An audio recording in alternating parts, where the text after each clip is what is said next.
So today we are going to do statistics, and not a very difficult topic. Uh, some of the questions can be tricky, and we'll see what tricky questions would look like and how to handle them. Okay.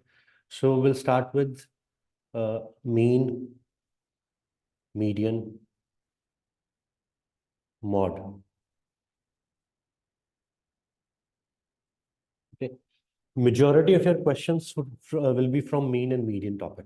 Majority of the questions. Let's see what is that. Mean means arithmetic average. Arithmetic mean, or simply saying average. Okay. So in most of the questions, the language would be that average bracket arithmetic mean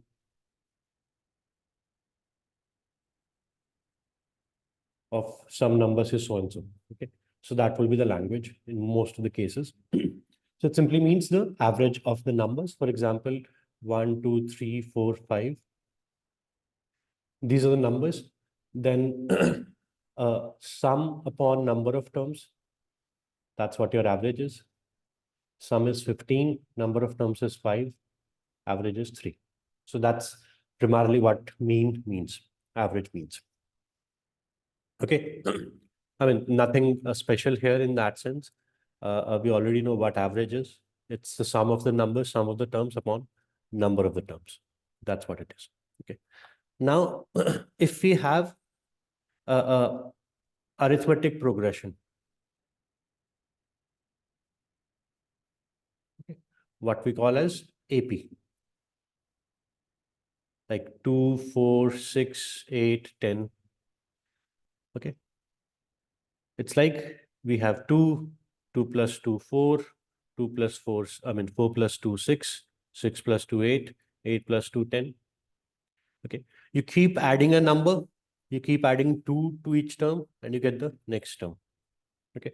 It could be 1, 2, 3, 4, 5. Okay. The difference between two consecutive terms is same. That's the point. Okay. So if we have AP arithmetic progression, again, any doubt with this AP thing anybody has? Difference between any two terms should be same. Any two consecutive terms. Okay. For example, it's 2 here, the difference, it's 1 here, it could be 3, 6, 9, 12, 15. The difference is 3 between two consecutive terms. So the idea is the difference should be same. That's what an AP is, arithmetic progression is.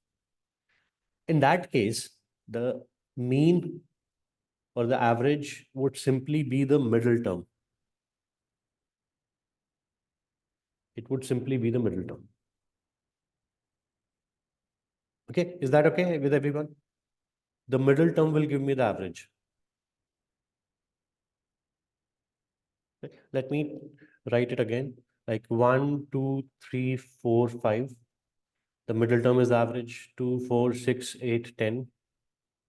The middle term is the average. Okay. In every case, it'll be the situation. Okay. This will give you the average, the arithmetic mean. Okay. Now, if you have, let's say, 2, 4, 6, 8, 10, 12. So what would be the average in this case? What would be the mean? Anyone? Do we have a middle term here? Do we have a middle term? We don't have a middle term. Okay, see, the difference here is, in these cases, number of terms is 5. Number of terms is 5. We have odd number of terms. Number of terms is odd. So we have one single middle term. Okay. But in this case, if number of terms is even, let's say we have 6 terms. Okay. So for example, 1, 2, 3, 4. Number of terms is even. 4 terms are there. We don't have one single middle term.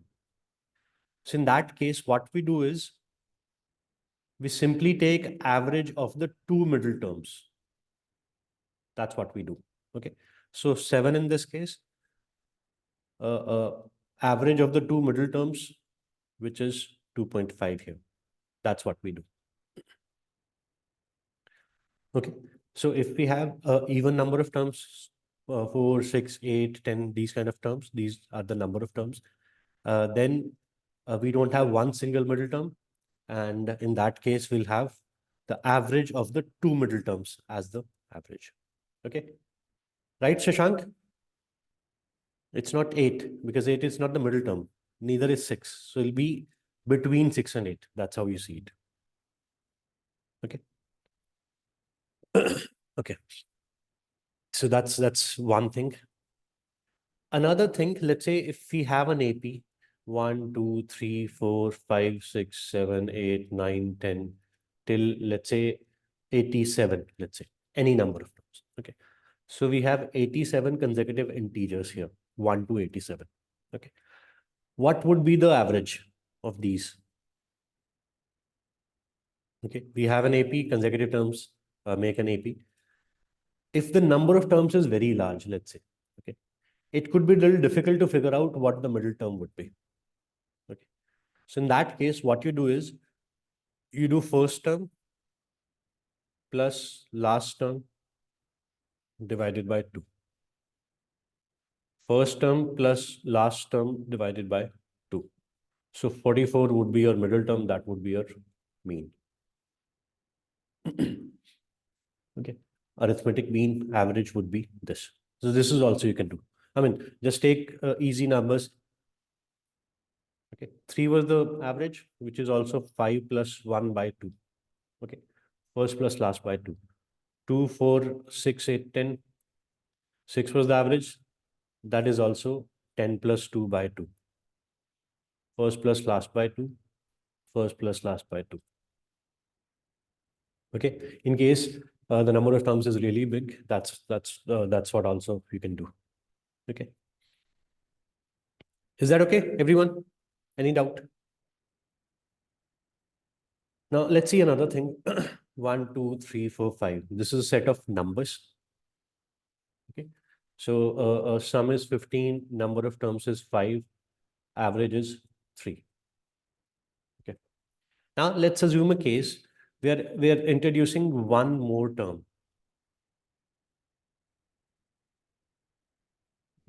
Which would be sixth term in this case. Okay. 5 numbers are already there, 5 terms are already there. We add one more number to this series of numbers, sixth term. Yeah, Prateek? This first plus last divide by 2. If we take the AP like 1, 6, 10, 14, 8, it doesn't seem to be working. 1, 6, 10. This is not an AP, no? This difference is 5, this difference is 4. Oh, sorry. Not an AP. I don't know what I was thinking. 1, 6, 11, 16, that would be an AP. And 16 plus 1 by 2 would be what? 8.5? I don't know. Yeah, That would be exactly the thing. what I was thinking. Sorry. Right, no problem. So, yeah, so if we add one more term to the series of numbers, so if we have 6 terms, so how would the value of the new term affect the mean? Okay, so if the new term, let's call it X, we are introducing X. So we'll, including X, there will be 6 terms. So the new term, X is equal to the existing mean. Okay? If it is equal to 3, the existing mean. Now, in that case, the new mean will be same.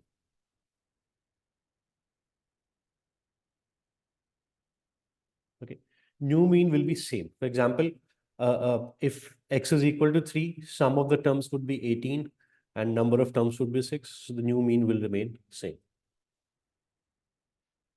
Okay, and if the new term X is greater than the existing mean, okay, if it is more than the existing mean, let's say X is greater than 3, the existing mean, then sum would be, let's say, greater than 18 and the number of terms would remain 6. So again, the new mean would be greater than 3. Okay. So if the new term X is greater than the existing mean, the new mean, the new average would be greater than the existing mean. Okay.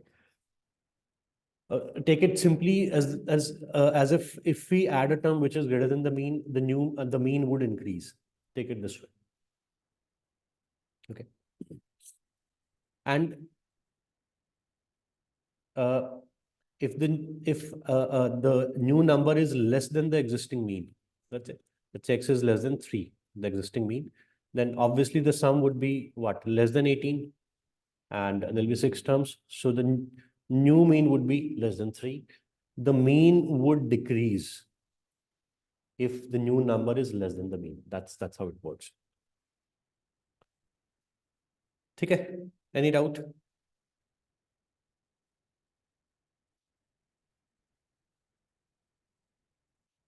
Any questions with this? Okay.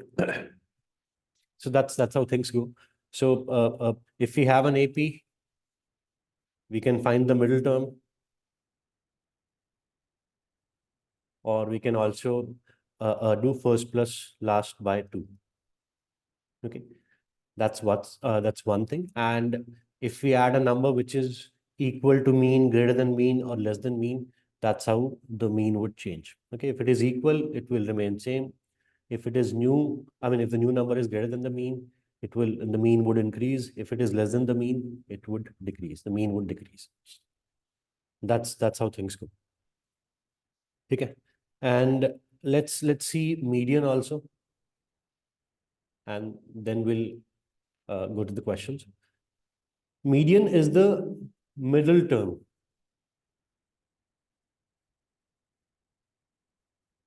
Median means the middle term. For example, let's say we have a set of numbers -1, 3, 0, 2, and 5. Okay. So to find median, first arrange the terms in ascending order. Ascending or descending doesn't really matter. Arrange them in ascending or descending order.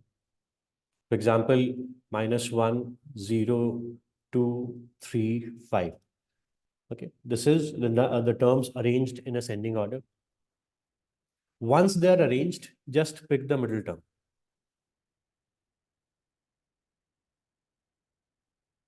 That's it. That would be your median. Okay. So median, the purpose of median is it divides the entire thing into 2 parts. Entire series of numbers in 2 equal parts. That's what median does. Okay. This will divide the entire series into 2 parts. 2 equal parts. 2 numbers to the left, 2 numbers to the right. That's what it does. Okay. And again, let's say if number of terms is even. So here we had 5 terms. So number of terms is odd. Here we have 6 terms. Number of terms is even. Again, in this case, we don't have one single middle term. Again, we'll have 2 middle terms, and the average of those 2 middle terms will give me median. So in this case, it will be 2.5. Okay. So 2.5 will divide the entire series into 2 parts, 3 terms to this side, 3 terms to that side. That's how it works. Is that okay, everyone? Any doubts?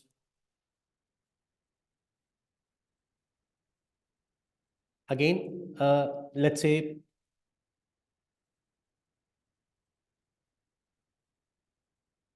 so this is the series, let's say, in ascending order. This middle term is the median.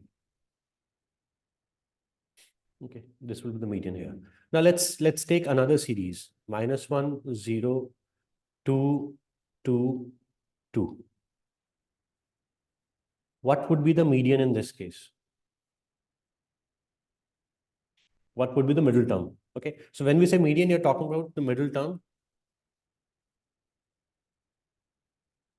When the series is arranged, when the terms are arranged in ascending order. That's what you're talking about. So first of all, is this the, I mean, is it the ascending order in which terms can be arranged? Is this what we're talking about? Yes, this is the ascending order. I mean, this is the only order we can make. And in that case, this would be your median, 2. That's it. Okay. Again, the idea is terms other than the median.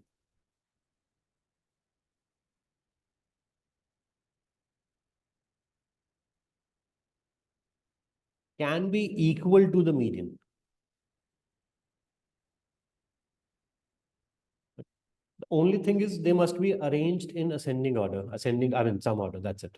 Ascending or descending. Okay. That's the only condition that we have. And after that, we simply pick the middle term. That's it. That's all we do. Okay. Terms can be equal to the median. I mean, it's not necessary that all the terms in that sequence would be different. No, there could be some terms which are equal. And median could be one of those equal terms. There is no problem at all. Okay. That's what it is. Is that understood? Any doubts? Any questions? And one more thing, if we have an AP, arithmetic progression. So when we have arithmetic progression, let's say 1, 2, 3, 4, 5, that's an arithmetic progression. The middle term is giving me mean as well as median. Okay. So in case of an AP, mean will be equal to the median always.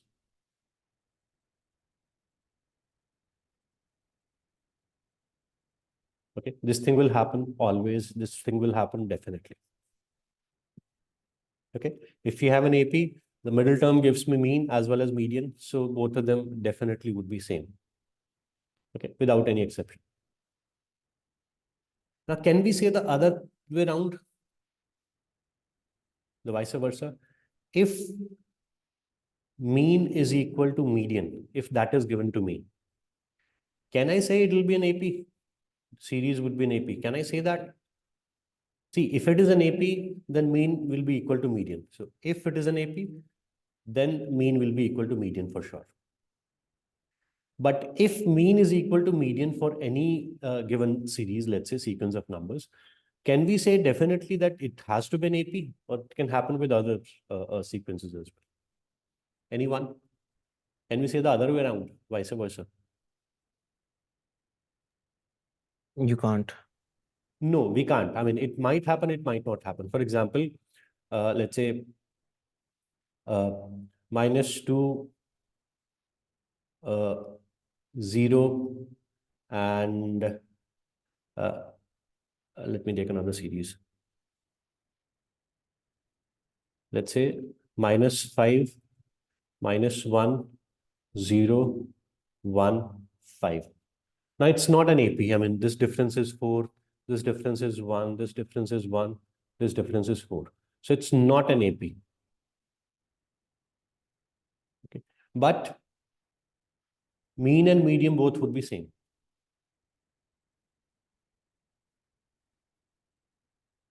Mean definitely would be equal to median. So definitely, I mean, it's not an AP, but mean and median are equal. So if mean is equal to median, it doesn't need to be an AP. But if we have an AP, then this would definitely happen.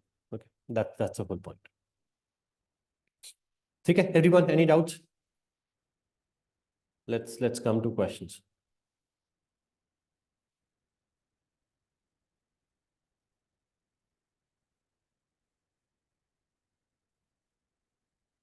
One second.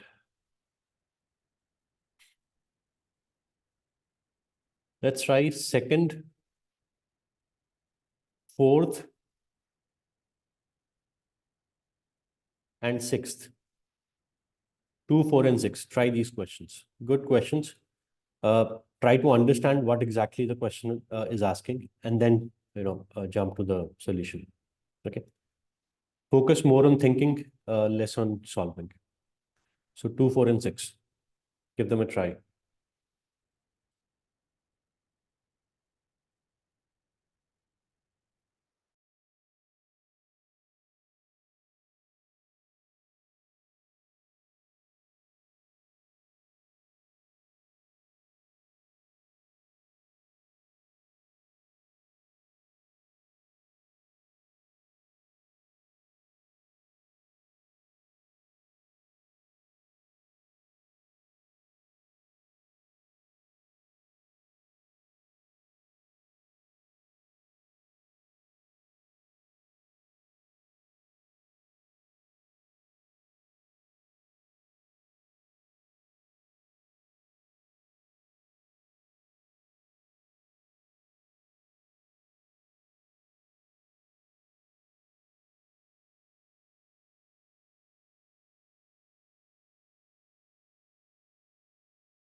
Everybody gone through? Let's see the questions. So it says average of 5 positive temperatures. So 5 positive numbers is x degree. So average is x, number of terms is 5. So the sum of these 5 numbers would be 5x, number of terms into average. Okay. So that's your sum. Okay. So question asked is, see it carefully. Sum of 3 greatest of these temperatures. So sum of 3 of the greatest values could be, okay, it's not asking what is the sum of the 3 greatest numbers. No, that's not the question. Question is what are, what the sum of the 3 greatest numbers could be. So this is like a very common thing in GMAT. Could be means the other 4 options cannot be.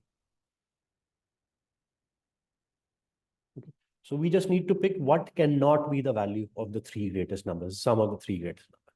Now, can I say sum of the 3 greatest numbers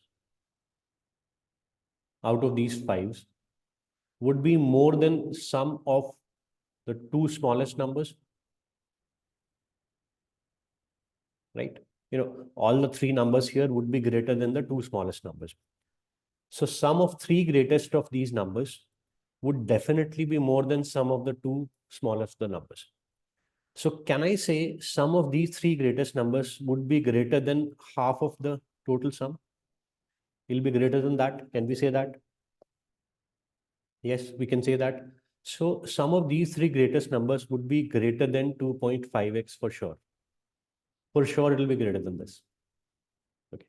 Now that eliminates 3 options, C, D, and E. Okay. So sum of 3 greatest numbers would be any of the two, 6x or 4x. Now again, because all these 5 numbers are positive, so sum of 3 numbers cannot be more than the sum of the numbers itself. Okay, sum of the numbers is 5x, so no 3 numbers can add up to more than that. So A is out, 4x is the only number we are left with. Okay. 4x is the only possible value of sum of the 3 greatest numbers out of these 5 options. Okay. Is that clear, everyone? Any doubts? Sorry, where did you get the 5x by 2? I'm sorry, I didn't follow. See, sum of 3 greatest numbers, would it be greater than sum of the 2 smallest numbers? Yeah. So definitely it would be more than half of the sum. We can say that, Yeah. right? So I mean, if we plug in like 3 greatest numbers here, plus sum of 2 greatest numbers, 2 smallest numbers, that sum is 5x, right? So if this side is bigger than this side, definitely this is more than half. True. So that's what we are coming from. Sorry, got it. Okay. Good. So it's more than 2.5x. 6x cannot be the sum because it's more than the total sum. So the only option we're left with is 4x. So can you repeat the meaning of could be like at Could the be start means, of? could be simply means, see, there are 5 options. Okay. That means only one option can be correct, right? Yes, So sir. that means the other 4 options cannot be. Okay, sir. Okay. So we are kind of picking what cannot be the sum. That's what we're picking. Okay, sir. And Okay. whatever we are left with will be our answer. That's what we are picking. Okay, sir. So in most of these cases, where the question is which of the following could be the correct answer.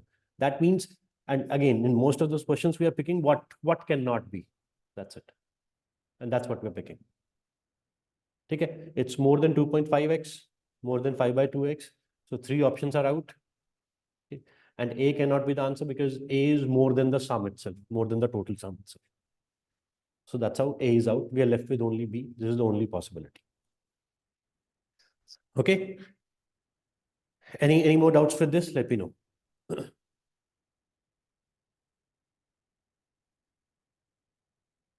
Okay, let's see fourth.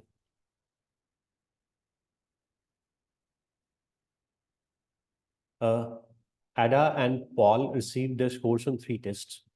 On the first test, Ada's score was 10 points higher than the Paul's score. So first test, Paul and Ada. Second test and third test. Okay. So in the first test, if it is, let's say, A, Paul is scoring A, Ada is scoring A plus 10. Okay. On the first test, Ada's score was 10 points higher. On the second test, Ada's score was 4 points higher. So let's say, Paul is scoring B marks on second test. So Ada is scoring B plus 4 points higher. Now the question is, Chaitanya, yeah, sure. Take a minute.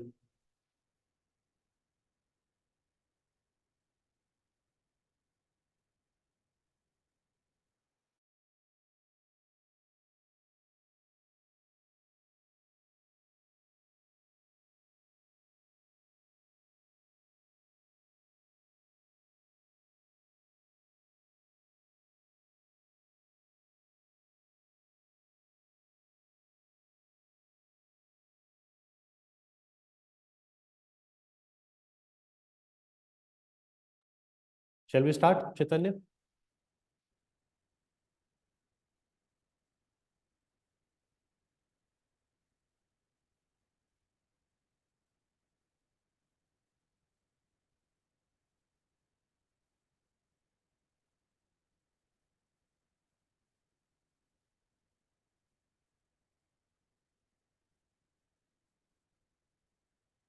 Okay.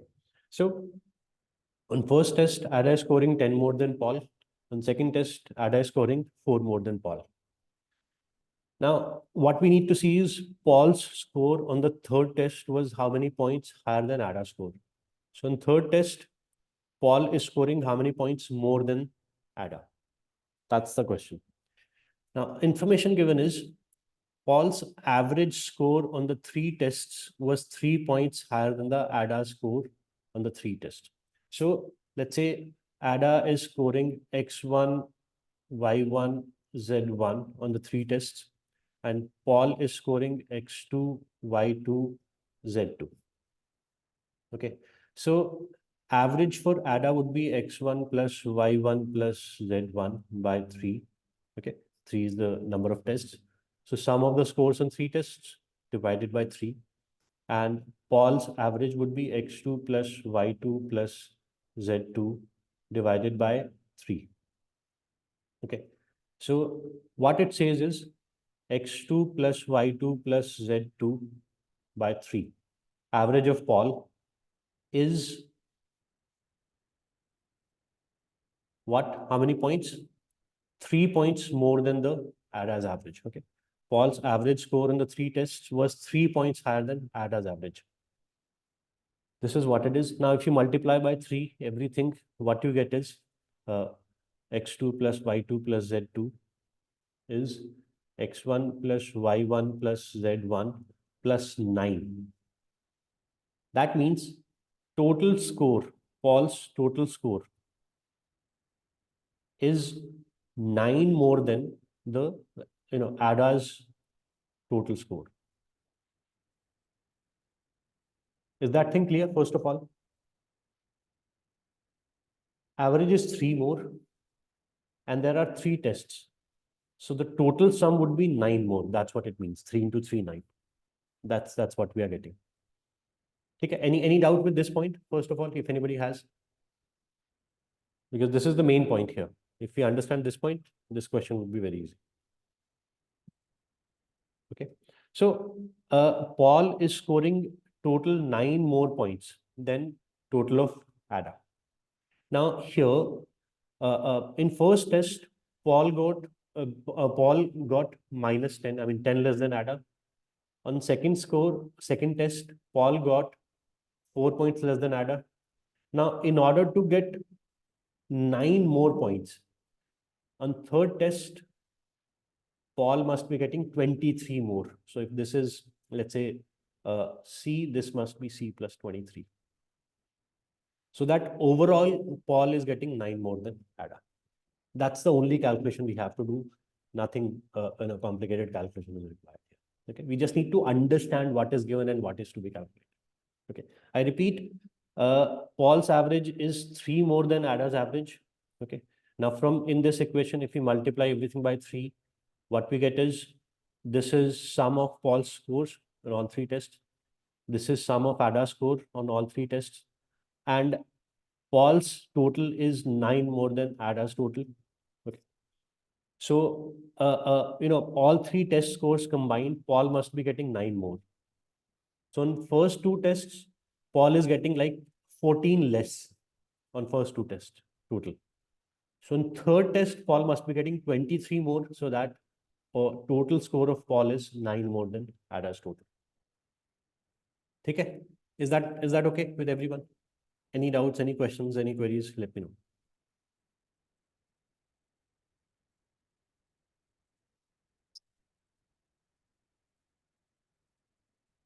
All right. Okay. Let's do 6th. Okay. So we have 4 numbers. 3 of them are known. 4th one is unknown.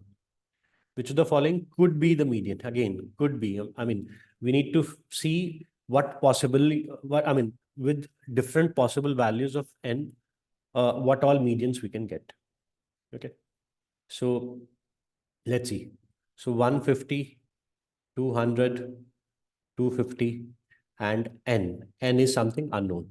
Okay. So now let's see what possible values of n could be there. Okay. Now n could be less than equal to 150. Okay.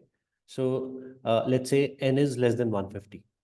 So n would be here. Okay, 150 or lesser. So this would be the ascending order. Okay.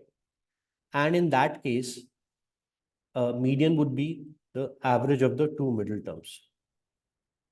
Okay.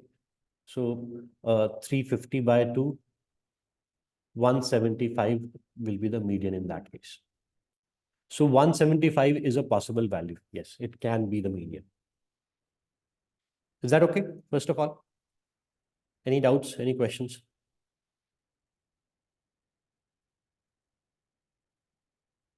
Okay. So 175 definitely is possible. Okay. Now let's see other cases. 150, 200, 250. Let's take, so one extreme that we took was that n is less than, n is to the left. Okay. The value of n. Another extreme would be n is to the right. Let's say n is greater than or equal to 250. Let's say. Okay. So n would be here in that case. Okay. So now in that case, these would be the middle 2 terms, and median in that case would be like 450 divided by 2. That would be 450. Okay, 1 second. Yeah, that will be 450 and it'll be 225. Okay, is it possible to have 225? Yeah, yes. Now, so 225 is none of the 3 numbers. So, I mean, there is nothing we can do with this number. Now, let's take, 175, we've already seen it is possible. Now, let's see other things. Now, one thing is clear, median in this case would be, because we have 4 terms like 150, 200, 250, and n would be anywhere. Let's say n is here. With every set of order, every set of ascending order or descending order, the median would be nothing but average of the 2 middle terms. That thing is for sure happening. Okay, because we have 4 terms. Now let's see, 215. 215 would be average of the 2 middle terms. Okay, and 235 again would be average of the 2 middle terms. Right, everyone? Is that point clear? First of all, median is nothing but average of the 2 middle terms. So in this case, the 2 middle terms, their sum would be 430. In this case, the 2 middle terms would be, the sum would be 470. Okay. Now, out of these two, which one is possible and which one is not possible? Can you see that thing out of these two? I mean, both are possible, none of them are possible, one is possible, other is not possible. Can you figure that out from here?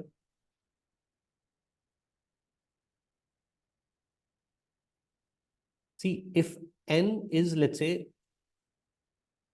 I mean, take that extreme when n is to the right, far right. Okay, n is greater than 250, let's say, any number greater than 250. Okay, so n would be here, and the two middle terms would be these two. Okay, so maximum possible sum of two middle terms can be 450 here, if you see. Okay, I'm talking about maximum sum of two middle terms. It's 450. Can the sum of two middle terms be more than 450 in this case? No, it's not possible. Doesn't matter what is value of n here. I mean, on the greater side, I mean, anything above 250 will keep n to the right, far right. Okay. So the two middle terms at best we can have in this case is these two terms, and 450 would be the maximum sum. So can we say this is not a possible value of the two middle terms, and hence this is not a possible value of the sum? Can we say that? Guys, can we say this is not a possible value in this case?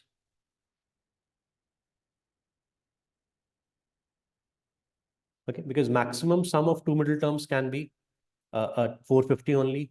Now, for median to be 235, the sum of middle two terms has to be 470. So this is not possible. Okay. What about this? Can the sum of two middle terms be 430? Yes, it can be. I mean, let's say this is 250. These are the three terms.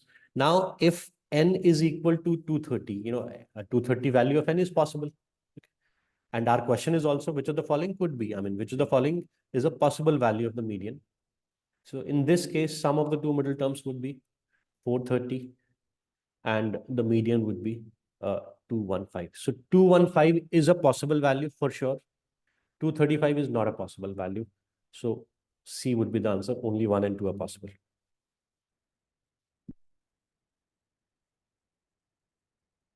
Is that thing clear, Shashank? Still have any doubts? Let me know. Am I audible? Yeah. Actually, can you please repeat that the case of 235? Actually, I didn't get it. How Okay, it could okay. not be possible. Sure. So what we are saying is, so Shashank, first of all, median would be nothing but the The middle number average of the two here. middle terms. Yeah. Right? So let's say x and y are the two middle terms in any case. So x plus y by 2 needs to be 235. So x plus y, the sum has to be 470, right? Now we are checking whether the sum of the two middle terms can be 470 or not. That's what we're checking. Okay. Now, clearly, 235 or 470 is on a higher side, the sum. Okay. So if n is greater than 250, any number greater than 250, n will be to the far right. Okay, farthest right. Yeah. And in that case, these will be the three other terms. So two middle terms would be these two, and their sum is 450 in this case. Now we are saying, is it possible in any case for the sum of two middle terms to be 470? Is it possible? No. No, because n can take any bigger value. These two will remain the middle terms, two middle terms. Yeah. And that is that's the fixed value, 450. It can't be more than that. Okay. Yes. So this is the maximum possible value of two middle terms. And this would be the maximum possible value of the median. So 235 is not a possibility. Okay. Okay. 215 definitely is possible.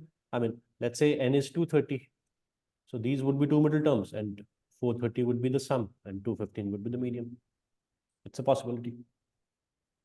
Okay. Actually, I have one more doubt that why n could not be between 150, 200 or 200. It could be, in between. it could be, Yeah. but we are checking for only these three things. Okay. We have to kind of confine ourselves to these things. Okay. Okay. Another way would be, another thing would be, let's say 150, 200, 250 and n. Okay. Sorry, n can be anywhere. Take a case where n is taking the, n is to the left, far left, n is less than 150. So this would be the case. And take another case where n is greater than 250. So n would be to the far right.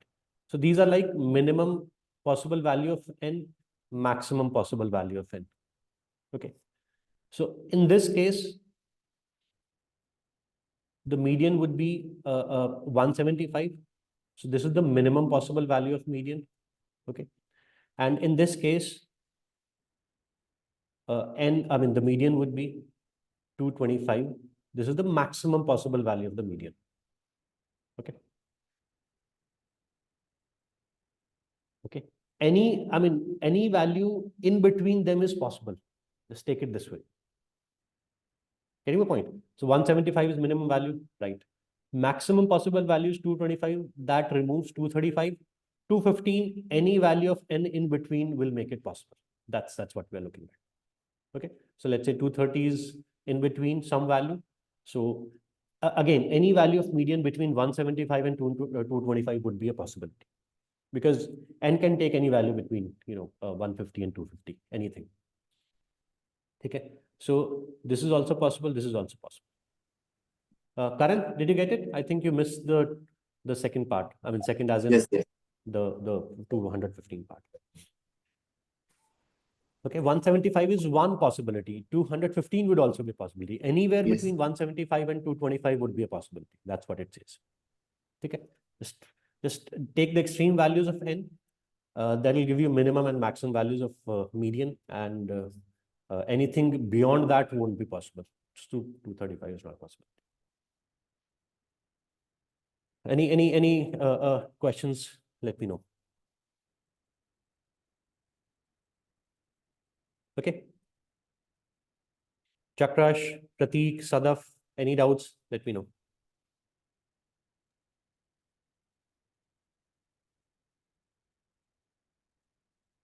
Okay.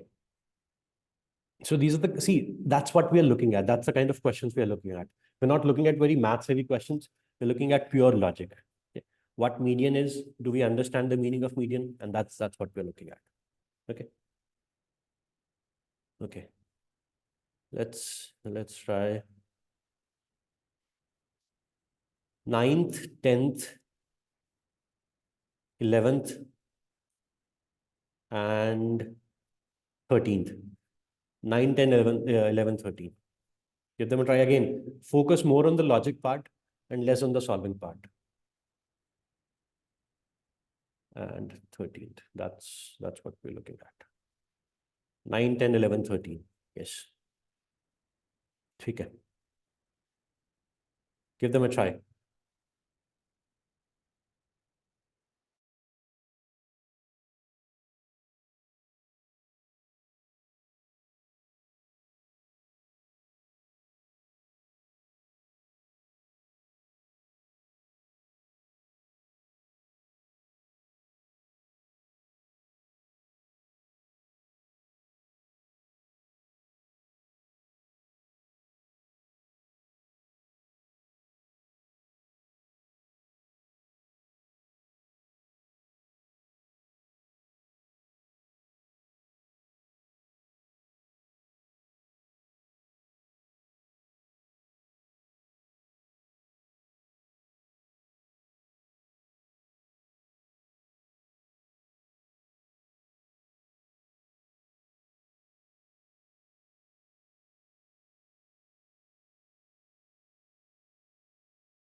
Okay, let's see the questions.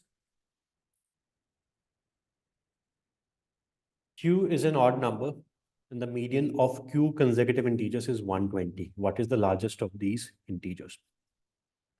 Now, in such a case, such a question, take easy numbers. Okay, let's say, I mean, Q consecutive integers we are talking about. Let's say we're talking about 5 consecutive integers. Okay. Okay. And median is 120. So let's say this is 120, the median, the middle term. Okay. So what we need is the largest number. Okay. And if you see the options, the largest number with respect to the median. Okay. So median, I mean, the largest number in this case, let's say, is 2 more than this. So whichever option gives me that, that's your answer. That's it. Okay. So if you see option A will give you that. Okay. 5 minus 1, 4 by 2 plus 120. That will give you the answer. Okay. No other option will give you the answer. Actually. Okay. Can you see that easily? It's not a very big calculation to make. It'll be easier. And if you see, you can easily remove 3-4 options. For example, Q by 2 plus 190. Because Q is odd, so Q by 2 will not even be an integer. So that's why this is out. C is also out because of that. Okay. And these two options, I mean, you can just, Q plus 119 by 2. Chaitanya, I'll repeat. I mean, if you didn't listen to it. One second. I repeat. Q consecutive integers, let's say there are 5 consecutive integers. And 120 is the middle term, let's say. Okay. So, which is the median. What we need is 121, 122. Okay. What is the largest of these integers? Okay. So we are just plugging in Q as 5. And so which option out of these 5 will give me 122? That's what we are looking at. Right, everyone? That's what we're looking at. Okay.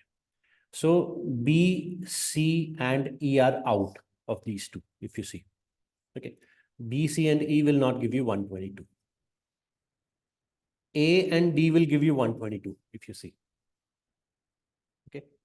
And I mean, not even D will give you 122. 119 plus 5 is, this is 124 by 2. That's not 122. No. Even D is out. A is the only option that will give you this. Okay, Chaitanya? Got it? That's all we need to do. Just take a convenient value for Q. That's it. That's all we need to look at. And whichever option will give me the correct answer, that's something that we pick. Okay, everyone? Any doubts, any questions? Let's see 10th. Average cost per book for 12 books is K. So average is K and number of books is 12. So the sum of total cost is 12K. Average into number of terms. If a book that costs $18 is removed and replaced by a book that costs $42. So from this sum, 18 is removed. So sum will get reduced by 18. And then 42 is added to this sum. So we're talking about sum plus 24, the total new sum. Okay. Right. So if 18 is removed, so sum will get reduced by 18. And then 42 is added. So sum will get, this is the net change. Net change would be that sum gets increased by 24. So 12K plus 24, that is your new sum, 12K plus 24. Okay. And number of books remains 12 because we removed one and added one. So number of books remains 12. So the new average would be K plus 2. That's it. That's what we are looking at. Okay, everyone? Any doubts? Any questions?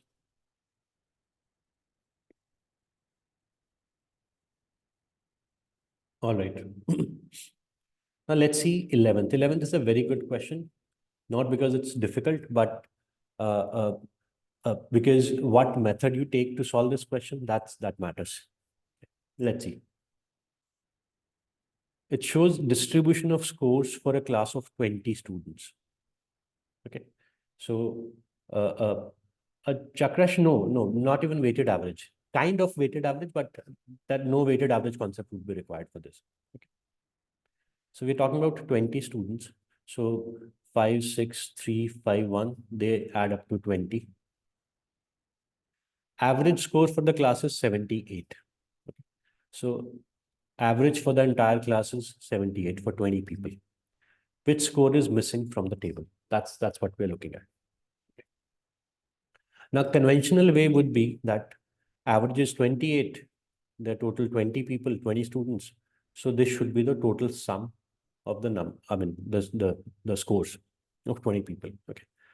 Again, conventional method would be 5 into 83 and 6 into 70, 3 into 92, 5 into X. Let's say this is X, and 1 into 64. You add these numbers, you equate it with this sum, and then you find X from there. That would be a conventional method, a traditional method. Okay. So, you're simply calculating the overall, the total sum. That's what you're doing in this method. Okay. How many of you have done this question by this method? How many? I did with this. Okay. Anyone else? Okay. Shashank, you also did. Any other method? Did anybody take a method different from this? Yeah, Ayush. Sir, I have also done with this method. Okay. Anyone who has taken some other method? Any different method than this? Anyone? No. Okay. Let's see how do we do it in a better way. Okay. Now, average for the entire class is 78. Okay. Now, if we write 78, 78, 78, for all 20 values,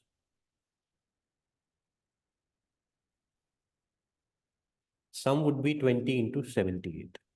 Yes. If we write 20 values, each value is 78, the sum would be this, okay, which is equal to the sum of the scores we are talking about. Now, 83, each score is like 5 more than 78, right? So we have 5 such values. Okay, 5 such values, each value is 5 more than the average. So the sum is 25 more because of these 5 scores. Okay, I repeat, score is 83, which is 5 more than the average. Okay, so there are 5 such students who are getting 83 score. So all those 5 people are getting 5 more than the average. So sum of their score would be 25 more than what it would have been otherwise. Okay, is that okay? 70 is 8 less than the average score. So 6 such people, 6 into 8, 48. So these 6 people, their sum of scores is 48 less than what it should have been otherwise. 92. 92 is what? 14 more. 14 into 3, 42. Sum of these 3 people is, scores of these 3 people is 42 more. X is something we have to calculate. So, we can't do anything about it right now. 64 is 14 less than the average. So that's just one score. So this is 14 less than the average score. Okay, everyone, is that okay? Okay, whatever we have done. Now, if you add these numbers, okay, 48 and 14 would be 62, and 42 plus 25 would be what? 67. Okay. So, 48 and 14, this is minus 62, and 25 plus 42, this is plus 67. So the sum of these numbers, these scores is 5 plus 5. Plus 5 means 5 more than the average. Now, if this value, I mean, these are 5 people. Okay. So we need to, I mean, the score of this data set should be 5 less than the average in order to make it 0, 0.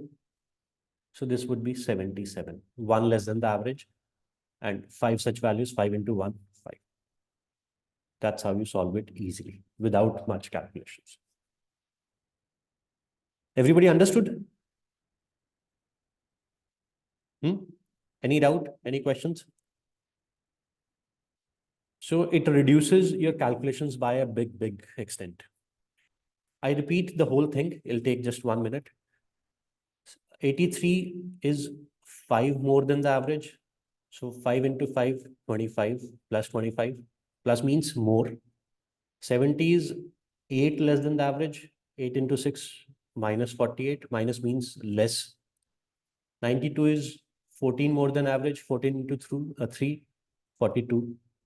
Plus because it's more. 64 is 14 less. So one such person minus 14.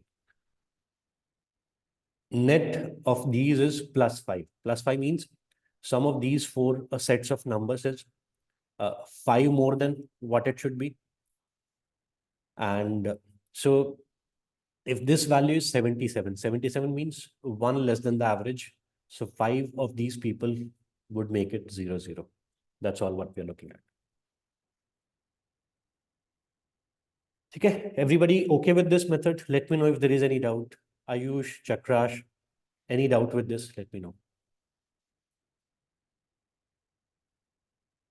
So does it sound better than your method? I mean, the conventional method?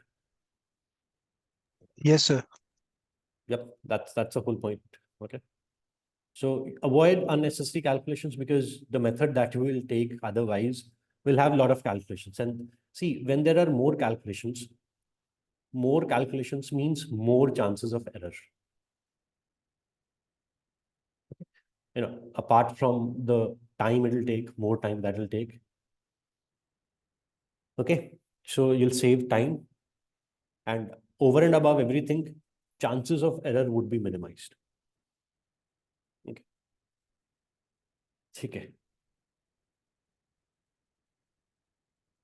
Let's see 13th. First week of the year, Nancy saved 1. In each of the next 51 weeks, she saved 1 more than she had saved in the previous week. So 1 in first week, 2 on second, 3 on third, 4 on fourth, and so forth. We're talking about total 52 weeks. Okay. Right. This is what we're looking at.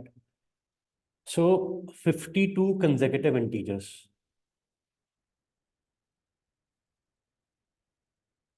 This is what we have. Okay.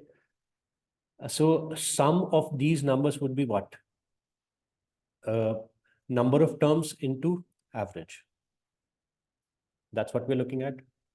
Number of terms is what? 52. 52 terms are there for sure. Average, how do we calculate? It's an AP, end of the day, arithmetic progression. How do we find average? First plus last by 2.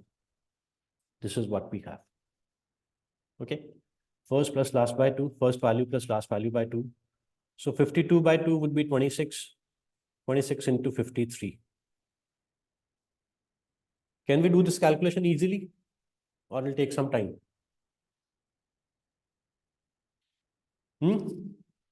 Guys, how do we do this calculation?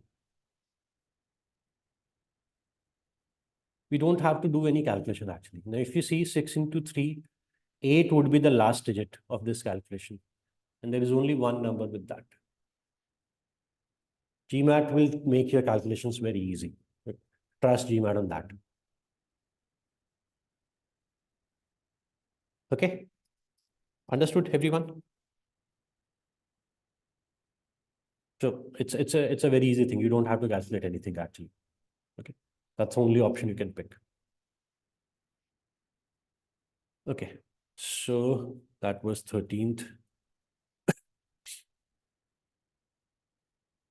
Okay, try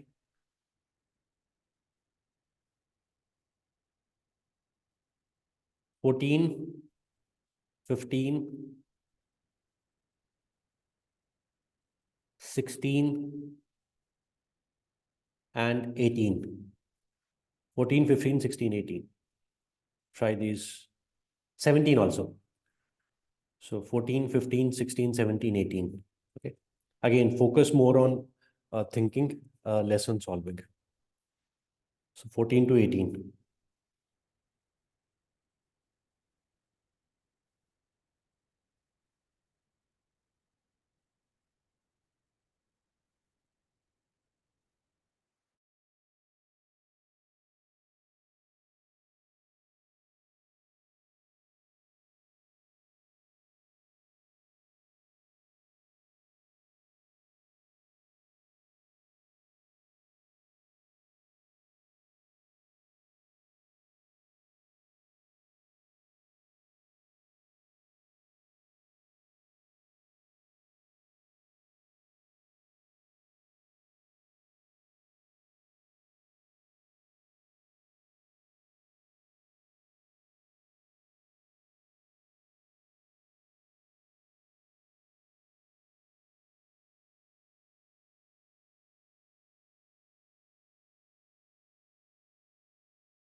Okay, everybody gone through all the 5 questions?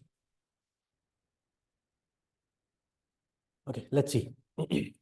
Set X consists of 8 consecutive integers. Now, I mean, 8 consecutive integers, let's say 10, 11, 12, 13, 14, 15, 16, 17. Okay, these are 8 consecutive integers. This is set X.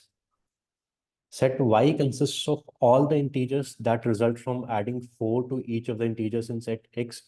So if we add 4 to each of the integers, we'll get 14 till 21, 14, 15, 16, 17, 18, 19, 20, 21. Okay, so 8 of them, and all the integers that result from subtracting 4 from each of the integers in set X. So if you subtract 4 from each, we'll get 6 to 13. So 6, 7, 8, 9, 10, 11, 12, 13. Okay, so this is set Y. Okay. How many more integers are there in set Y than in set X? So set X has 8, and set Y, this is Y. If you have all the integers from 6 to 21, that is 16 integers. Okay, I mean, if you see from 10 to 17, all of them are definitely in set Y. Okay, 4 more on the right side, 4 less on the left hand side. So 8 more in Y. Okay, 8 integers more in Y than in X. That's what we're looking at. Okay, is that okay? Any doubt? I mean, even if you don't write all these things, it's totally fine. You can simply use the logic that till 17, there'll be, all of them would be in Y. So 4 more by adding, 4. So we'll get 4 more on the right side and 4 more on the left side. That's what it'll be. Okay, but again, I would suggest that you write all these integers because it will not take a lot of time to write. And by writing, you are, taking away all the chances of error that can be there. Okay, so that's what it is. Any doubt with this? Let me know.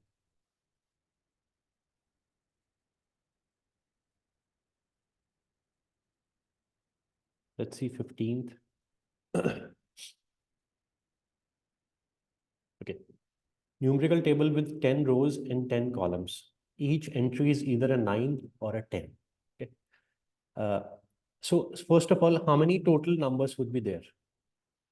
Okay. See, if you have 2 rows and 2 columns, 2 rows and 2 columns. So you'll have total, I mean, in that case, you'll have total 4 items. If there are 2 rows and 2 columns, which is nothing but 2 into 2. Same way, if you have 10 rows and 10 columns, you'll have 10 into 10, 100 items. Okay, 100 terms would be there. If the number of 9s in the nth row is n minus 1 for each from 1 to 10. For example, first row, there'll be 0 9s in that. N minus 1, so 1 minus 1, 0 9s. In second row, you'll have 1 9. In third row, you'll have 2 9s and so forth. In 10th row, you'll have 9 9s. Okay. So how many 9s are there total? So 0 to 9, I mean, we'll keep adding. These are the number of 9s in each row. Okay. So 0 plus 1 plus 2 plus 3 till 9. That's the number of 9s we're talking about. Again, 10 terms are there. Okay. So number of terms into the average. Average is first plus last by 2. Okay. So 9 plus 0 by 2 would be 4.5 into 10. 45 9s are there. Okay. 45 9s are there. Total 100 terms are there. So the remaining 55 would be your 10s. Okay. 45 terms would be 9 each. 55 terms would be 10 each. So what is the total sum? 9 into 45, that would be 405, and 10 into 55, that would be 550. So 955 is your sum of all the terms. What we need is average of all the numbers divided by 100. We'll get 9.55. That's your average. That's what we need to see. Okay, everyone, any doubts with this? We just need to figure out how many 9s should be there, how many 10s should be there. That's all we are trying to figure out.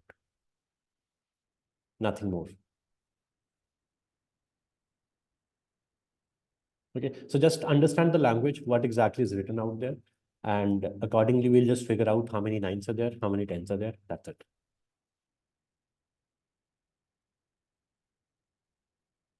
Let's see 16th.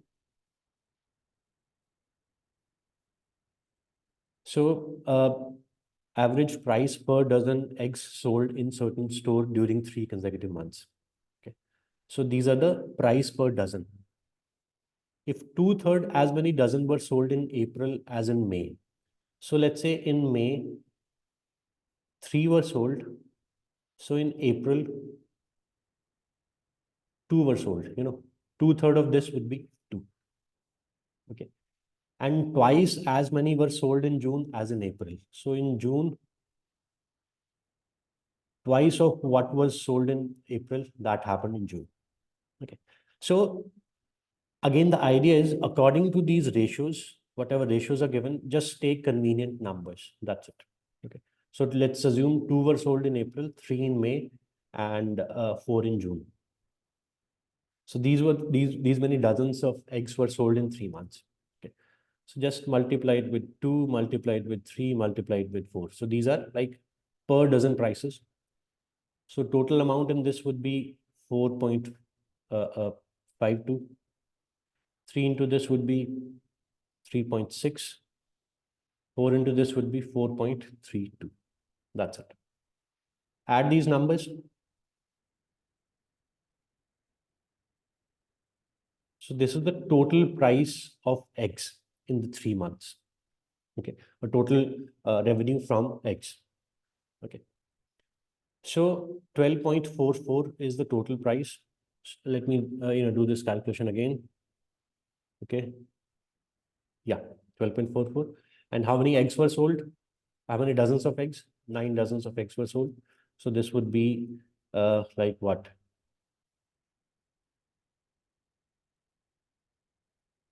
One second. Did we make any calculation error at any point? Sorry, this is wrong. This is 2.52. This will be 10.44. Okay. This is 1.26 into 2.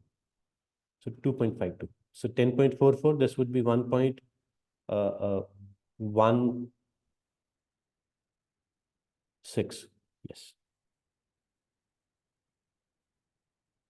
That's what your answer is. Okay. Okay. So again, the idea is take convenient numbers according to the ratios. Okay. Whatever numbers you take, they must conform to the ratios given in the question. That's it. Okay. Take as easy, as convenient numbers as possible. I mean, the smallest possible numbers. Take them. Okay, everyone, any doubts, any questions? Okay, let's see. 17th, Jerry bought 7 clothing items, including a coat, and the sum of the prices of these items was 365. Okay, so sum of 7 items is 365. There was no sales tax on any clothing item with a price of less than 100, and 7% sales tax on all other clothing items. So anything which is less than 100, so no tax, and greater than or equal to 100, if the price is that, we'll have 7% tax. What was the total sales tax on 7 items that Jerry bought? Okay. So out of these 7 items, 1 is a coat and 6 are other than coat. First statement tells me, I mean, we need to know what was the total sales tax. So end of the day, we need to know how many items were priced at 100 and more, and what were the prices? Okay, because we need to know the exact prices as well. So for that, I mean, it's 7% of the price. So the question is, what is the total sales tax? 7% of the price. So we need to know the price as well. Okay. So if we know the prices, we'll get to know the taxes. Price of the quote was 125. So from here, we can only find 7%. I mean, the tax on the quote only.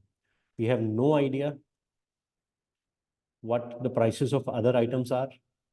So that makes this statement not sufficient. Okay. I mean, as simple as that. Of all the items that were priced 100 or more, we need to know their prices. This is the information required to get this answer. We don't get it from here. That's why not sufficient. Second, the average price for 6 items other than the quote was 40. Okay. This alone doesn't tell me how many of them were greater than or 100 and how many were less than 100. It simply tells me average of 6 numbers is 40. Okay. So 6 items, their sum is 240. 6 into 40, their sum is 240. Now, it's possible that all of them are less than 100. It's possible. All of them. It's possible that some of them are 100 or more and others are like very less. For example, one item can have 100 price. I mean, 2 items can have 100 price. So that is 200, and then we can have 10 for all others. So it'll make 240. It's also possible that all of them are priced at 40. So we don't know how many would be taxed at what price. We really don't have any idea. This alone is not sufficient. Okay. Now, 1 is not sufficient, 2 is not sufficient. Then we combine the 2 statements to see what exactly we get. Even after combination, this question still remains. Okay. We know price of just one item, 125. For other 6 items, how many of them are, priced above 100, or how many are less than 100, and what are the prices of items which are 100 and above? We have no idea. So even combination is not sufficient. E would be the answer. E means not even combination is sufficient to answer the question. Is that okay, everyone? Any doubts? Any questions?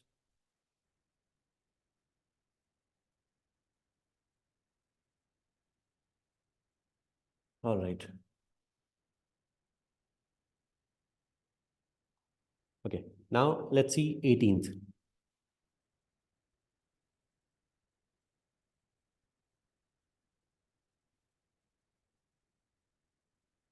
What is the median of the data set S that consists of these numbers?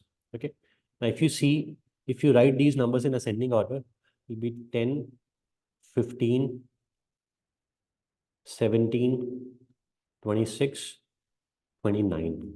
And one more term would be X. We don't know value of X. We don't know where to place it. Okay. So other than X, there are 5 items, including X, there'll be 6 terms. That's what it is. Okay. We need to find median. That means, I mean, if we know what X is, what value of X is, we can know for sure. First statement says average of S is 17. So average of S is 17. So sum of all the terms would be what? Average into number of terms. This would be the sum. And from here, can I find value of X? Yes. Sum of 5 terms is known to me. First statement gives me sum of all the 6 terms. From there, I can find X, the unknown term.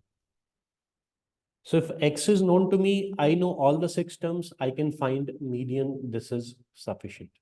Okay. I don't have to find the value. I mean, I don't have to write the value anywhere, but I can find it because I know value of all the 6 terms.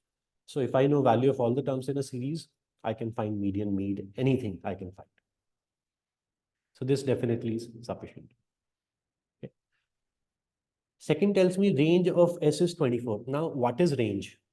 First of all, range is largest term minus smallest term. Largest minus smallest is called range. Okay. Again, if I write them in ascending order, 10, 15, 17, 29, 20, 26, 29. Okay. These are the numbers. Now, x, let's assume x is equal to 5. Okay. So in that case, your range would be largest minus smallest. That would make it, I mean, 24 range. So x can be 5. And if you see, x can also be 64. So, sorry, 34. So in that case, range would be 34, largest number, minus 10, the smallest number. So x can be 5, x can be 34 for range to be 24. Okay. Now, if you see, if x is 5, the middle two terms would be 15 and 17. Okay. And if x is, let's say, 34, the middle two terms would be 17 and 26. So we'll get different values of median. Okay. So that's what make it not sufficient. Okay. Again, the idea is when range is given, so the unknown number can be the smallest number, like 5. It can also be the largest number for range to be 24. Okay. So different possibilities are there for the unknown number. That's why we can get different values of medians here. Second is not sufficient. First is sufficient. A would be the answer. I mean, A means only first statement is sufficient. Is that okay, everyone? Any doubts? Any questions here with this? No, sir.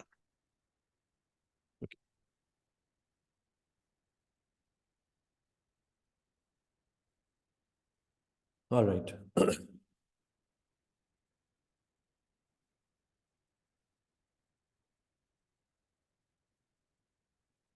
Now let's take one more thing before we move to further questions, which is standard deviation.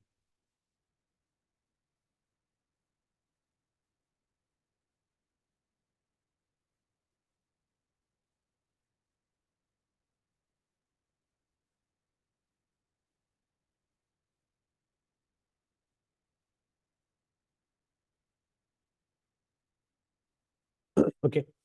Now, before we move forward, let me tell you, you must have seen some method to calculate standard deviation in your school or college. Okay. To calculate standard deviation, there is a procedure. Okay. In GMAT, no question will ask you to calculate standard deviation. Okay.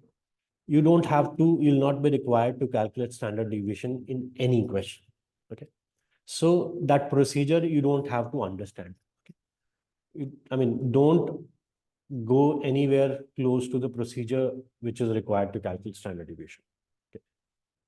No question would be, needing that. Okay.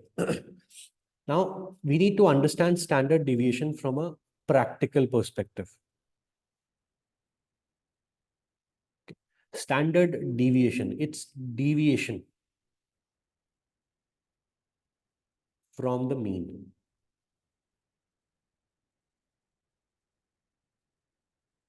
Okay. For example, 1, 2, 3. These are 3 numbers. What would be the mean? Mean would be 2. Okay. So this number is like 1 away from mean.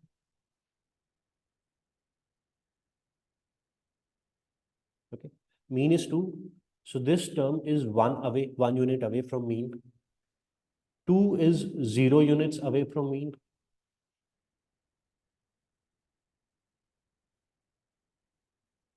And this also is 1 unit away from mean.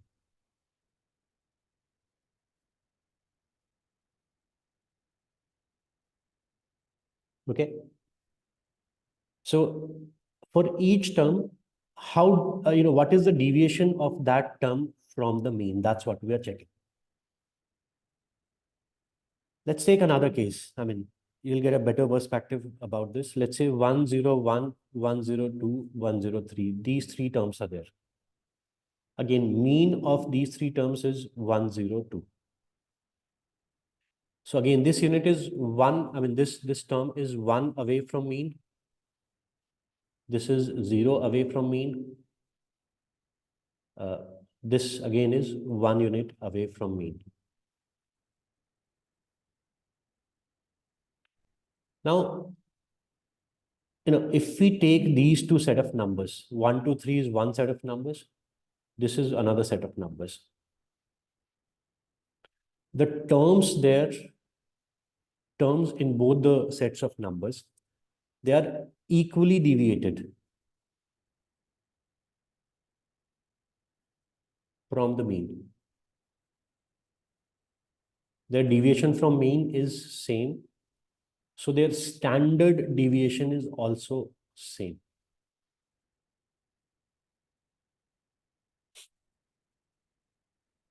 Okay, can everybody see this thing? 1, 2, 3, 101, 102, 103, their standard deviations are equal. Whatever that value is, we don't have to calculate that. We can see that the standard deviation would be equal for both the terms, both the things. Is that thing clear, first of all? Any doubt with this? Any questions? Let me know. Let's take another example just to get a better perspective about this. 1, 2, 3. Again, the mean is 2. This is 1 unit away from mean. This is 0 units away from mean. This is 1 unit away from mean. 2, 4, 6. Mean is 2. Mean is 4. So this is 2 units away from mean. This is 0 units away from mean. This is again 2 units away from mean. So which set of numbers has more deviation? Which set of numbers has more deviation from mean? Anyone? If you see, these deviations from mean are greater, okay, than these deviations. Okay, so this set of numbers has higher standard deviation.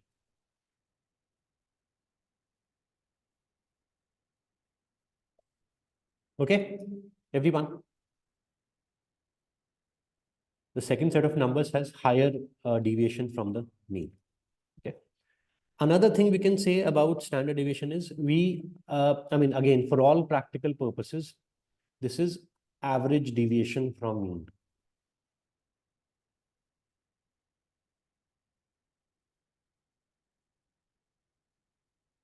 Okay, so let's say 1, 2, 3, 4, 5. Mean is equal to 3. Deviation of each term from mean is like 2 away from mean, 1 away from mean, 0 away from mean, 1 away from mean, 2 away from means. So these are distances from the mean. Okay, I mean, standard deviation is average distance from mean.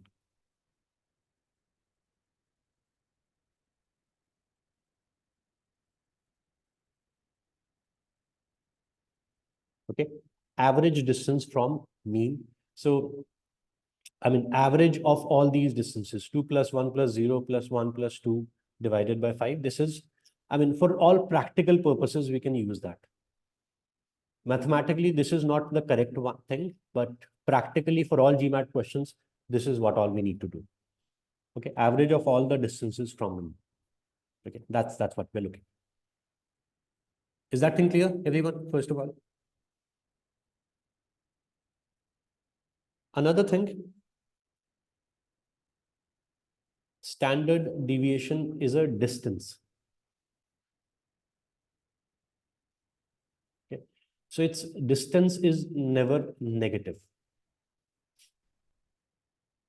Distance is never negative.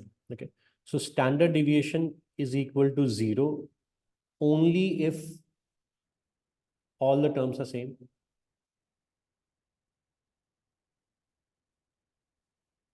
Okay, if all the terms are same, like everything would be 0 away from the mean, 0 units away from the mean, and standard deviation would also be 0. I mean, there is no deviation. For all other cases, even if one term is different from other terms, standard deviation will be a positive number.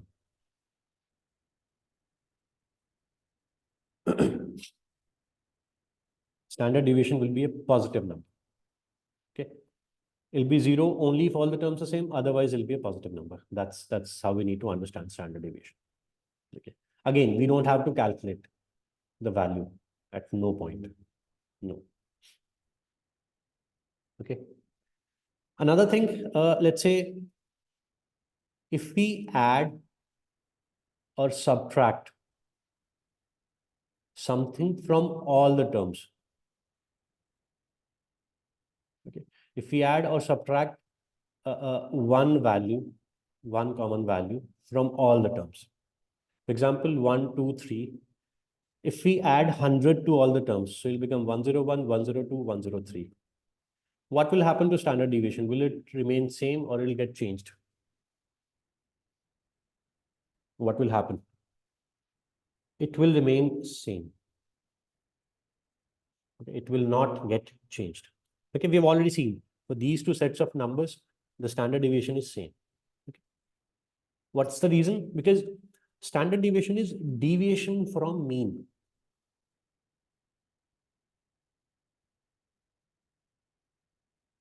So if we add 100 to all the terms, the mean also get added by 100 and the deviations of each term from the mean remain same.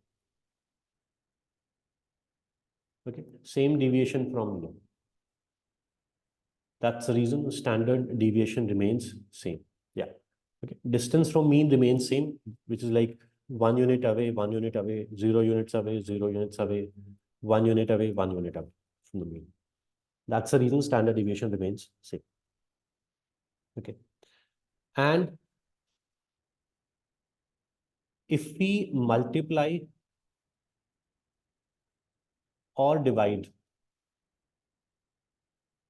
all the terms by one number. Okay. For example, 1, 2, 3. We multiply each term by 2. Okay.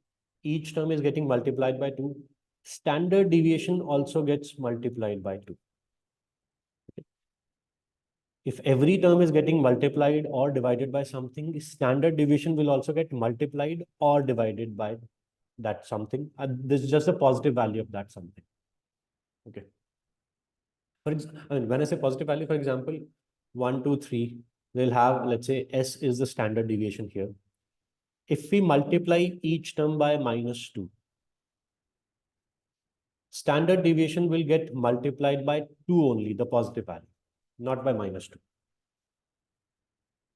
Okay? Because standard deviation is never negative. Remember?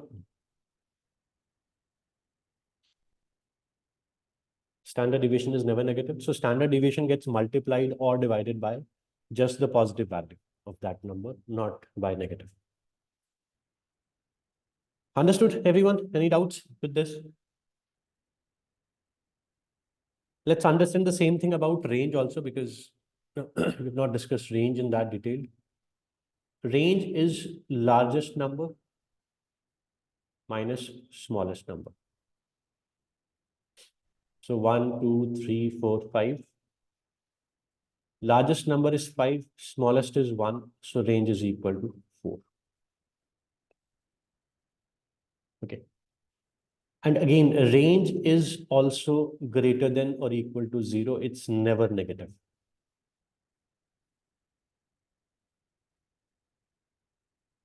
Okay, because it's larger minus smaller always. So larger minus smaller is never negative. For example, even if we have all negatives, let's say, still the largest number is, -1 is the largest number here, and -5 is the smallest number. still remains 4. Okay, it's the difference between the largest and smallest number. Distance, it can also be seen as a distance. Distance between the largest number and the smallest number. That's what we're looking at. Is that okay, everyone? Again, if we add or subtract something from all the terms,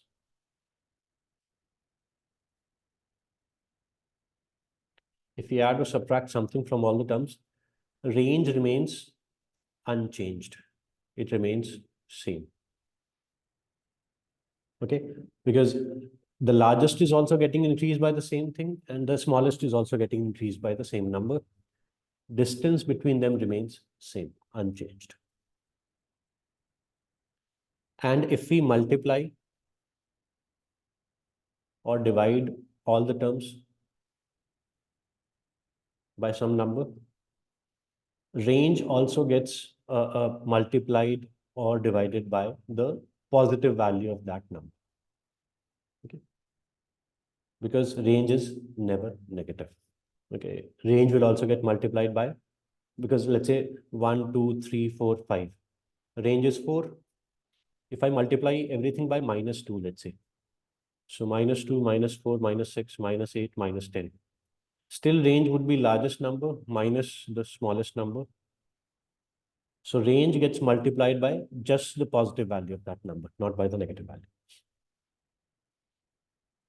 Is that thing clear, everyone? Any doubts, any questions?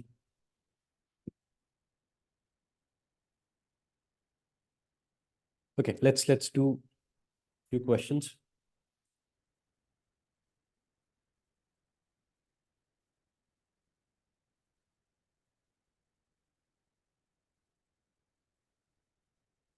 Question number 3, 5,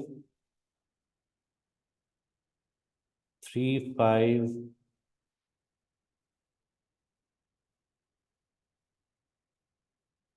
and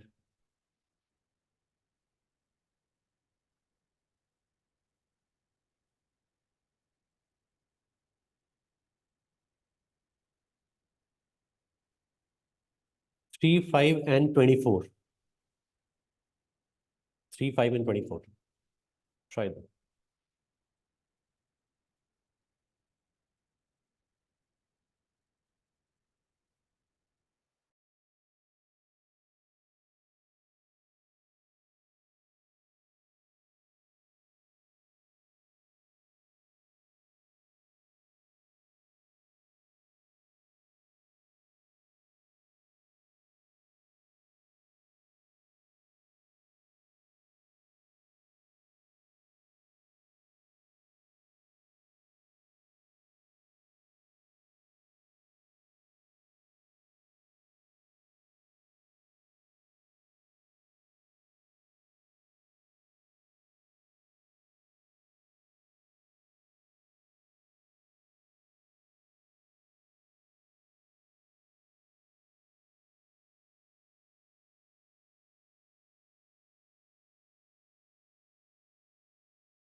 Yeah, everybody gone through, guys?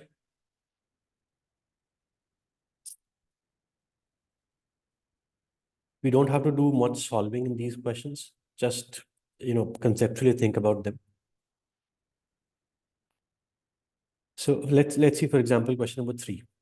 For each student in a certain class, a teacher adjusted the student's test score using the formula this.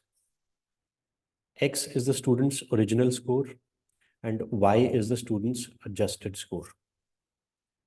If the standard deviation of the original test scores is 20, so whatever the values of X are, the original values, their standard deviation is 20. Okay. Now what we are doing is, in adjustment, we are multiplying each term with 0.8. Each term is getting multiplied with 0.8. So standard deviation after multiplication, standard deviation also gets multiplied. So it'll become 16 after multiplying each term with 0.8, right? This is what is happening here. And after that, each term is getting added by 20. Okay, we are adding 20 to each term.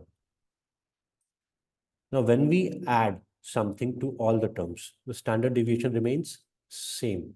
So after 16, there is no change. Okay. So first 20 gets multiplied with 0.8, becomes 16. After that, 16 doesn't get changed. So 16 is the standard deviation of Y. Okay, standard deviation of the adjusted scores. Which is Y is the sequence of adjusted scores. Y is the set of all the adjusted numbers. So its standard deviation would be 16. Is that thing clear? First of all, everyone? That's the logic we are using. No calculation is required. The only calculation is that 20 into 0.8. This is the only calculation we have to do. Right, everyone? Clear? Any doubt, any questions? Okay, let's do 5th. So which of the following numbers will have same standard deviation as RS and T?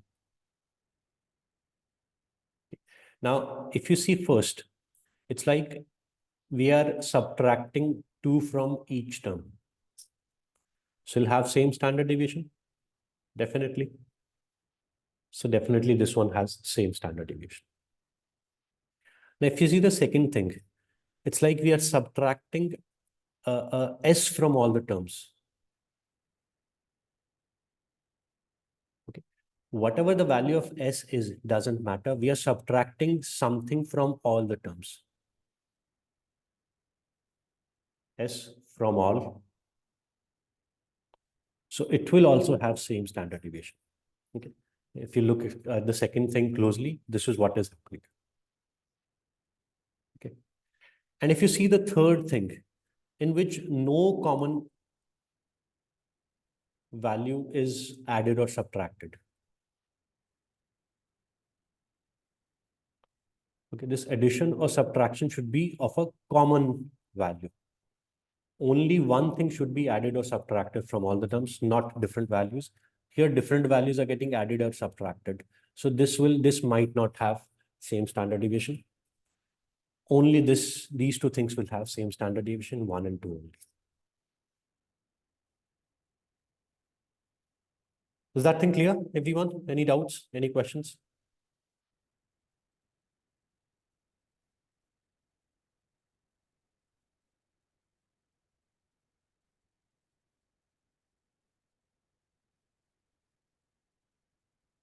Sorry, Mohit, can you go to the third question again? Sorry, I missed it. Which one? Third? The third. Fifth is okay?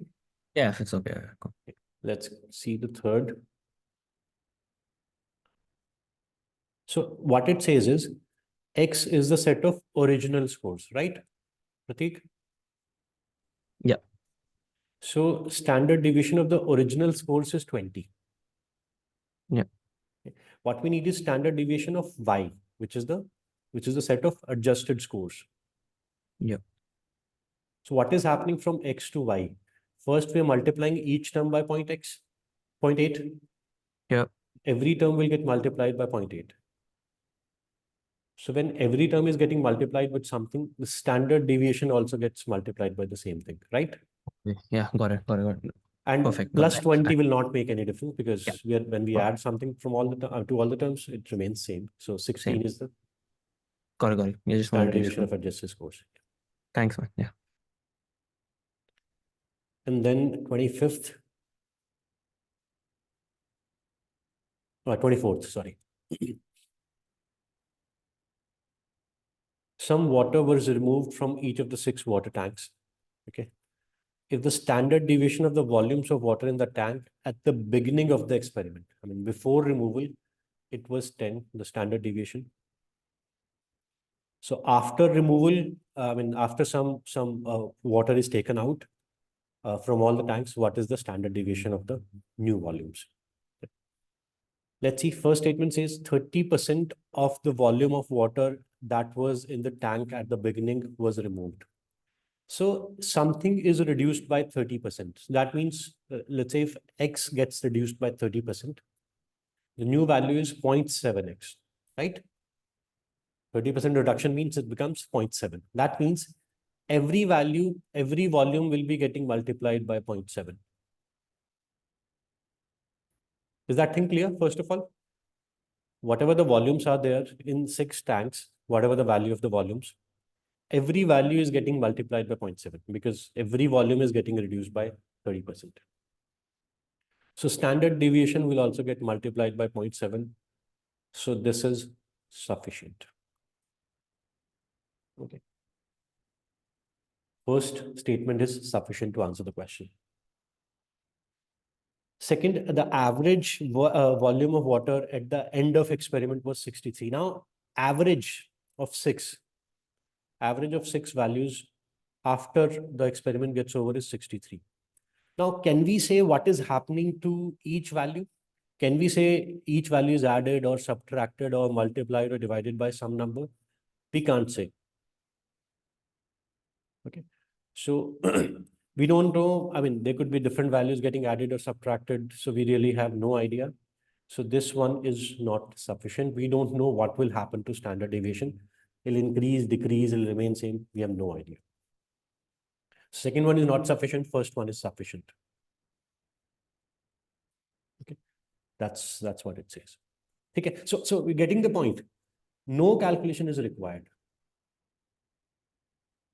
No calculation is required.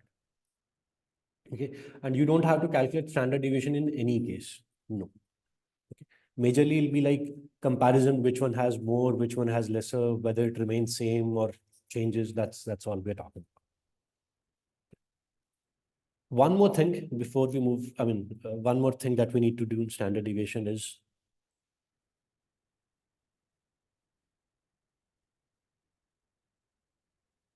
which is your normal distribution curve.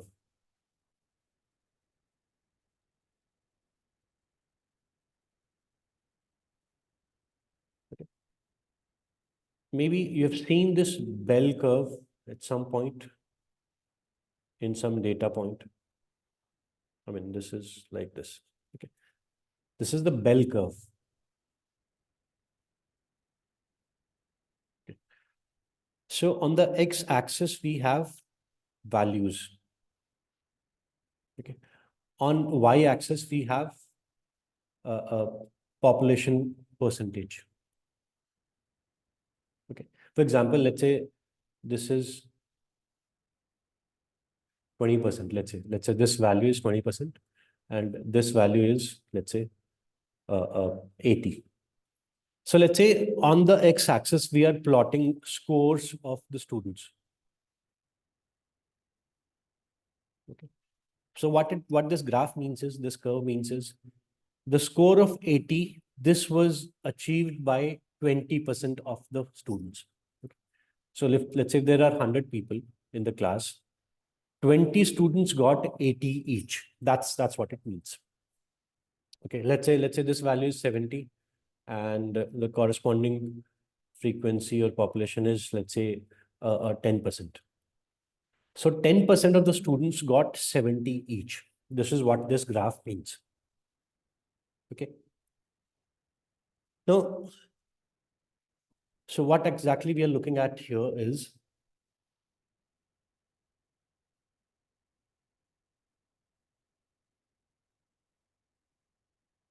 okay, this data plotting that we are doing, this data is normally distributed.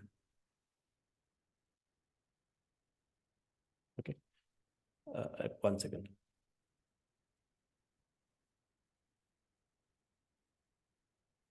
We call our data to be normally distributed,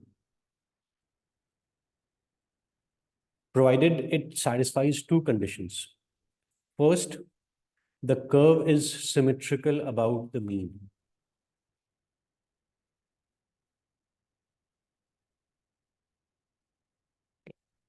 So let's say this is the mean value, okay, average of all the scores, let's say. So the curve is symmetrical. I mean, half of the curve to the left, half of the curve to the right. This is first condition. Second condition, 68% of the population is within one deviation.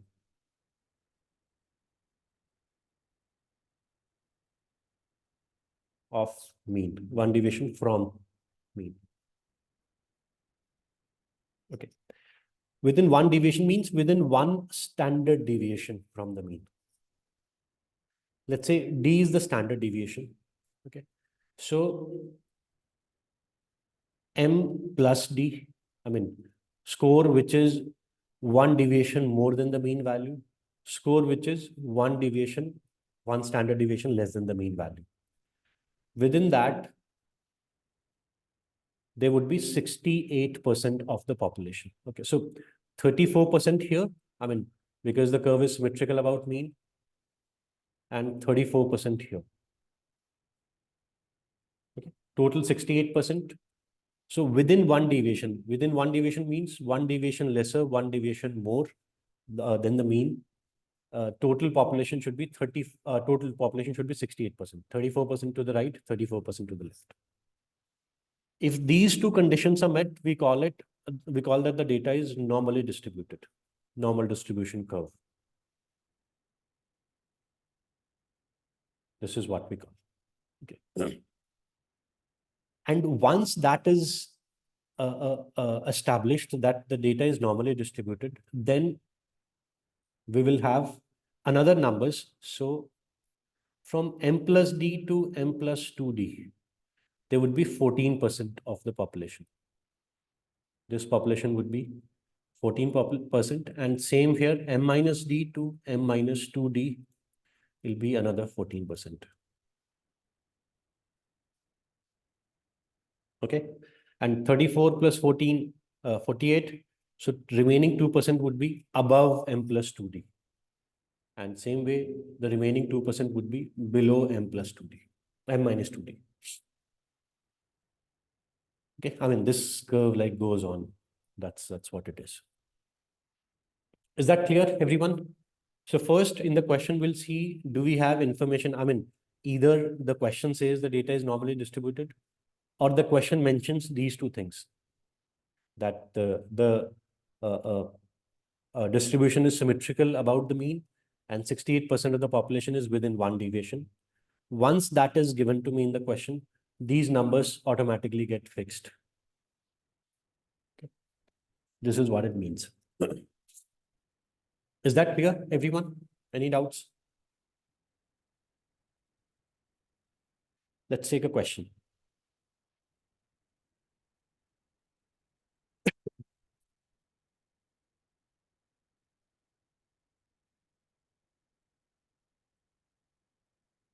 Yeah, see question number 12. Give it a try. Question number 12.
Yeah.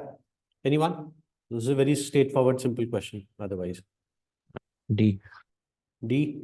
I mean, it states that the things that we were talking about, that the distribution is symmetric about the mean, and 68% of the population lies within one standard deviation.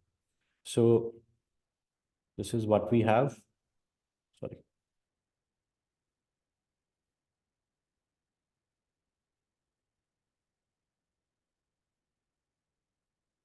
So this is what we have.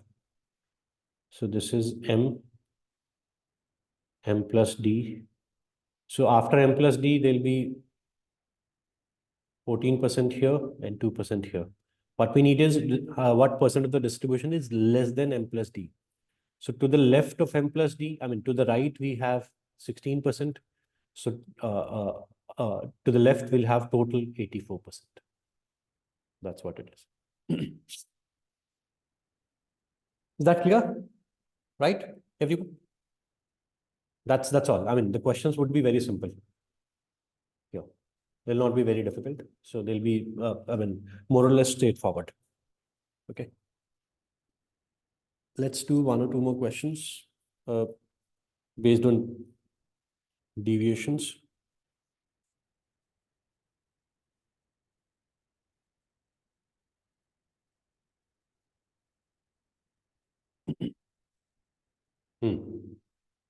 Question number 8. Give it a try. 8th.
See, this question is all about, understanding the language itself. Okay. It says the mean is 8.1 and the standard deviation is 0.3. So let's call it D. Question is, how many amounts are within 1.5 standard deviation of the mean? That means, see, 1.5 standard deviation would be 0.45. So 8.1 plus minus 0.45, how many values would be within this range? So plus 0.45 would be 8.55, and 8.1 minus 0.45 would be what? 7.65, right? So between 7.65 and 8.55, within this range. Okay. How many terms are there? Now, if you see, except one term, which is 7.51, all other terms are within that range. Okay. So 11 values will be within 1.5 standard deviation of the mean. That's what it means. Is that okay, everyone? Sir, can you tell me again, sir? This like mean we got it 8.1. Yes. D we Standard got. deviation is 0.3 Yes, sir. given to me. One. Within 1.5 standard deviation means 1.5 of the deviation would be 0.45. Okay. Okay, sir. Okay. Okay. So Okay, sir. within one means 8.1 plus 0.45. This is mean plus 1.5 and mean Yes. minus 1.5D. Within these, within this range, how many numbers would be there? That's all. Got it, sir. Yeah. So yeah, any other doubt with this? If anybody has. Okay. Now let's do one more question and then we'll call it a day. First question. Give it a try. Okay, it's based on average only, but give it a try. We'll try to do it in a different way. We'll try to use something called weighted average, but try it whichever way you want to try it. Okay? Give it a try.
Okay, now see, this question says a manufacturer makes and sells two products, P and Q.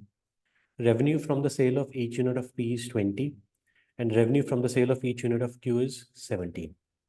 Last year, the manufacturer sold twice as many units of Q as P. Okay, see, easiest way would be, let's say, number of units of product P were, let's say, 1, and number of units of Q is 2. Okay, twice as many units of Q as P. Okay. So, revenue from P would be 1 into 20. Revenue from Q would be 2 into 17. Price of each unit of Q is 17. So 34. So total price is 54. I mean, total sales 54. And how many units are getting sold? 3 units. So price per unit would be 18. This is the, one way you can solve it. And there is no problem with this method. Okay. Because it's not a difficult method. They're not some heavy calculations, nothing. Another way would be what we call as weighted average. Let's see.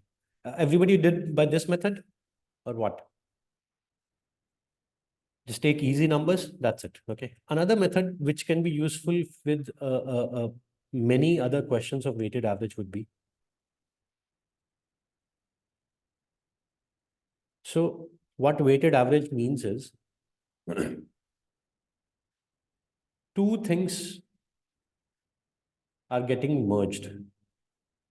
Two groups are getting merged. Okay. So group P is getting merged with group called Q. Okay.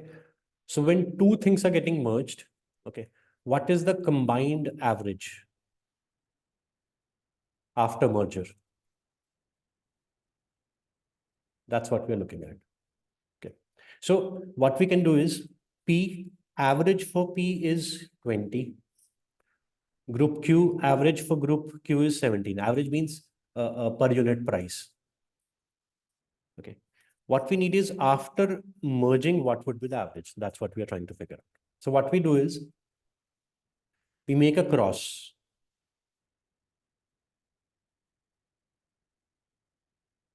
Okay. When we say cross, this, 20 minus this number. Okay. And this difference. So these are the differences. Okay. So 17 and this number, difference of that, 20 and this number, difference of that. Whatever it is here. These two differences should be in the ratio 1:2. Okay. Q is double of P. Okay. Number of units of Q is double the number of units of P. Okay. So Q is to P ratio is 2:1. So these differences must be in the ratio of 2:1. What number here will make this ratio 2:1? If you see 18 is that number, 20 minus 18, 2, 17 minus 18, 1. That number 18 will make it 1:2. So this is your final average, final price in this case. That's another way we can do it. Is that clear with everyone? Any doubts? Any questions? So you can do it by weighted average if you're comfortable. You can do it by the method that we did. Majorly in data sufficiency questions, weighted average works better. Okay. And in problem solving questions, it could be both. You can use both. If you see, even this method is not like really, really difficult. Okay. It's also a very simple method. So, but data sufficiency, definitely weighted average method works better. Okay. With problem solving, you can use either method. It will not be very difficult. Okay, everyone, is that clear? Any doubts, any questions? So you'll find more weighted average questions in the practice set that I'll share, practice questions. So try to see which method is more useful, and that will help you make you need to take a call while looking at the question as to what method would be more useful. Okay. So deciding what method to take, that will be more important while you're doing those practice questions. Okay. Do refer to solutions if you see any better method than what you've already done. Okay. So look at that. And again, if you have any doubts with those practice questions, keep sharing those doubts. Okay. Whenever you have any doubt, share it immediately. No problem. Okay. So that's it for today, guys. And do practice the practice questions I will share, and be very focused and try to develop a thinking approach to those questions. Okay. Okay, everyone. Bye bye. Have a nice day. Thank you.